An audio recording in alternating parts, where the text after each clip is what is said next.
Hey everyone, welcome or welcome back to my channel.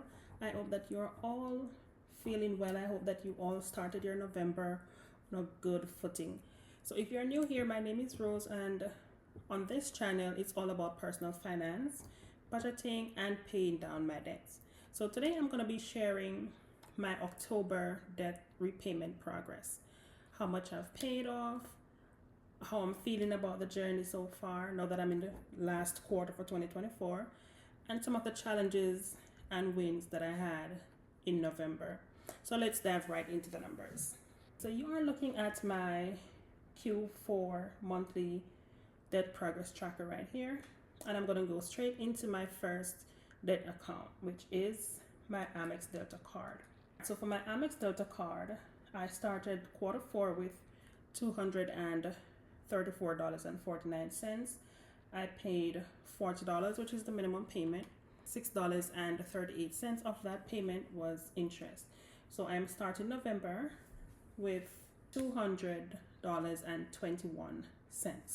All right, so this column right here is the Q4 total payment because I have the other months hidden right here. So the spreadsheet just automatically calculates for me.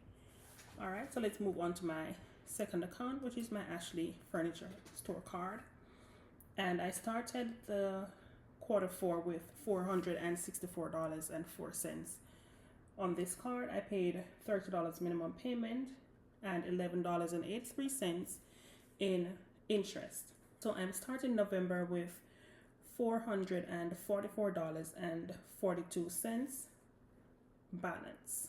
Moving along to Best Buy card, I started with $296.96. Minimum payment is $30. There's no interest on this card because we're still on the promotional balance that expires December 13th of this year. So I have to pay this off.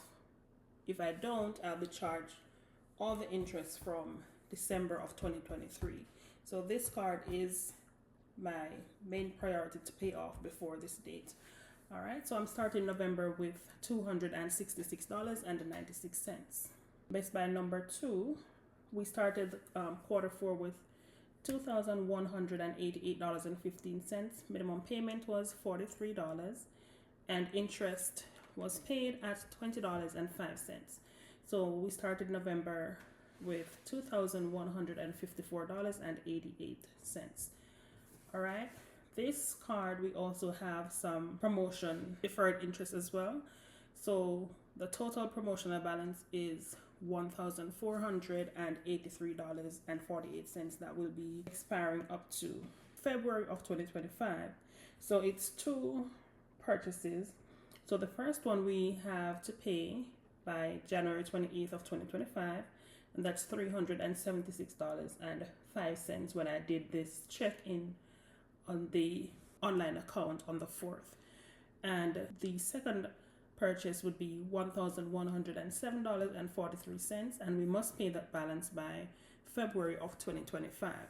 So I keep this here so that as I continue to update my debt progress, I can see it and remember that these are the amounts that I need to pay by this date to avoid the interest. So I will update the promotional balance as I go each month until it's paid off. All right, so for car number one, we started quarter four with $9,353.22. Payment was made for $488.38. If you have been following me, or if you haven't been following me, this car loan, for some reason I cannot see. Okay, so if you have been following my journey, or if you haven't been following my journey for this account, the interest, it's not on the statement each month, and when I call to get that information, I am just not getting anywhere. So I just report it as the amount that was paid for each month. So the balance that we started November with is $9,023.16. Okay. Car number two, we started October with $17,455.91. The monthly payment was met for $461.88. $137.92 was interest. So we started November with $17,131.95. All right, so for this account, I changed the payment date from the 15th to the 30th, or the last day of the month. So that's gonna incur $74 and a penny in interest and that this interest amount is gonna be at the end of the loan because I changed the payment date. All right, but I think I'm gonna try to make some extra payment on this so I can be back on track fully with this payment. All right, so moving along to my Discover card, we started Q4 with $6,263.85. Minimum payment of $166 was met, and total interest is $146.06. So we are starting November with $6,236.22.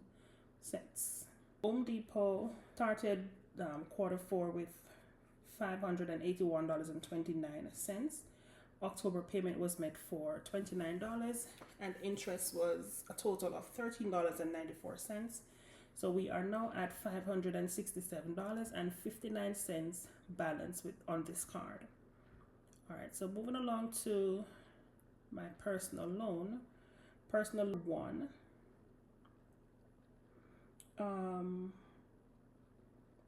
Okay, so we started the Q4 with $27,814.62 on this loan. The minimum payment or the monthly payment was made for $1,240.74. All right. Of this minimum payment, $612.26 was interest for the month. So we are starting November with $26,585.24. All right. Moving along to loan number 2.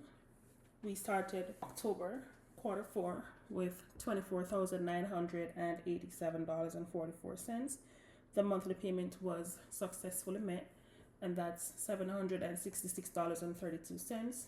Interest was $524.83, and we are starting November with $24,327.16. All right, we are almost at the end. 4 more to go. Macy's, we started at $1,351.93. Minimum payment was $51.50, and $35.96 went to interest.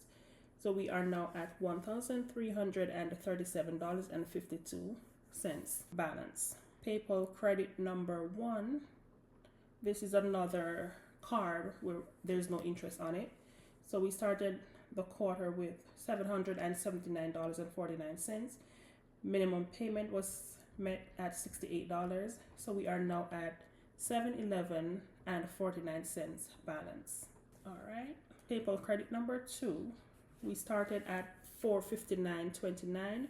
Minimum payment for $30 was successful, and interest was $11.42. So we are now at $440.61. All right. The last card is the PayPal MasterCard, and I started with $578.75. Minimum payment was $30. Interest was $16.11, and we are now at $564.86. All right. So let me bring up all this. All right. So we start at $92,809.43. The total payment for the month across all categories, credit card, auto loans, and personal loan, was $3,474.82. Total interest for the month was $1,536.76. So balance is $93.27. So this balance, it's not going to be 100% spot on balance because interest continues to grow on the car loans and the auto loan daily. The interest changes daily on those. So I did a little calculation here. All right, so the payment amount that went to principal for the month of October was $1,938.06. So the October starting balance less the principal payment is $90,871.37. And you can see right here. So October starting balance, which is the $92,809.43, less the total payment, which is the $3,474.82, gave me a balance of $89,334.61. And this balance was before any interest was added at all. So by the time I did pull the updated amount from the online statements, the online accounts for each account on the 4th of November, I was already at $89,993.27. All right. I am extremely excited with the progress. I'm going to put it at that I'm starting November with $90,871 instead of the $89,993. So I'm using this as a safe benchmark so that I can probably account for the interest. All right. But I am still feeling that I have made some progress. And like I always say, small progress is still progress, because I'm now down from 92 to 90. So by the end of November, I'm going to be under 90,000. So I am feeling motivated, and I'm encouraging you all to continue on your journey. If you haven't started your debt-free journey, I'm also encouraging you to pull your accounts, grab your balances, grab your interest rates, and start putting something together so you can probably start in the new year. All right. So my biggest challenge in October, what was my biggest challenge, debt repayment challenge in October? I can probably say my biggest challenge in October was not making a half of my November payment on October 31st. So for the two cars, they are on the split pay method. So we pay a half on the 31st of each month and then a half on the 15th of each month. And then that would complete the payment for the month of November.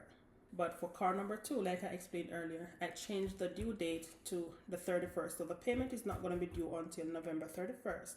But car number 1 payment still remains on the 15th. So I didn't make half of November's payment on the 31st. So I will have to make the full amount on the 15th.